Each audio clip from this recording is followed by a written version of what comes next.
Développement économique local, relations avec la presse. Voici quelques-uns des thèmes qui ont marqué cette soirée élue entreprise ce jeudi soir au W de Wouswiller.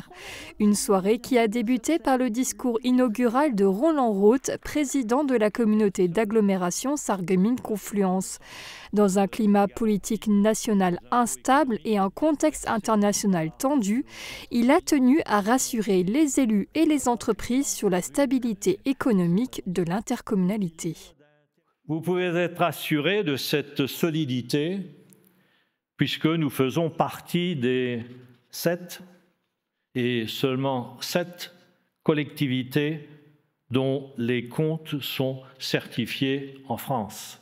Une situation qui permet aujourd'hui à la Casques d'accompagner de près des projets de développement économique. C'est aussi celui du prix de vente de nos terrains. Je parle des terrains en zone d'activité, évidemment. Là aussi, depuis 19 ans, il est, lui aussi, toujours le même, soit 10 € hors taxe du mètre carré. L'une de ces entreprises du territoire a de nouveau été récompensée. Il s'agit de Flash Metal, un spécialiste en tôlerie fine et industrielle implanté à Groesbeek-Ostrov. L'un de ses représentants, Olivier Tordeux, s'est vu remettre le grand prix d'honneur de la communauté d'agglomération. C'est une fierté pour l'équipe, avant tout. C'est une mise en avant des efforts, du travail qui a pu être fait depuis de nombreuses années. On est bientôt centenaire en termes d'entité. Une entreprise appartenant au groupe Comet. De nouveaux investissements ont été réalisés récemment sur ses moyens de production, notamment le soudage, le pliage, le thermolaquage ou encore sur le développement de nouveaux logiciels. Tout ça pour servir une croissance. On était à 5 millions d'euros en 2020 lors de l'intégration de l'entité dans le groupe Comet. Nous sommes à présent à un peu au-dessus de 7 millions d'euros de chiffre d'affaires.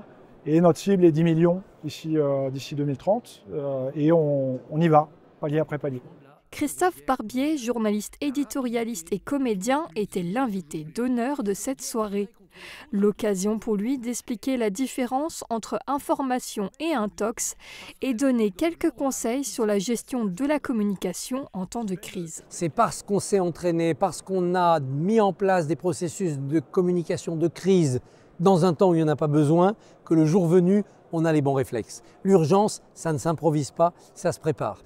L'autre conseil que je donnerais, c'est d'être dans la transparence quand on est dans une situation d'urgence et généralement de crise. Tous les efforts que l'on met pour cacher la vérité, pour retarder l'apparition d'une information, ça se retourne contre vous. Au total, 250 personnalités locales ont participé à cette soirée. Elle sera diffusée dimanche 16 novembre sur Mosaïque Cristal.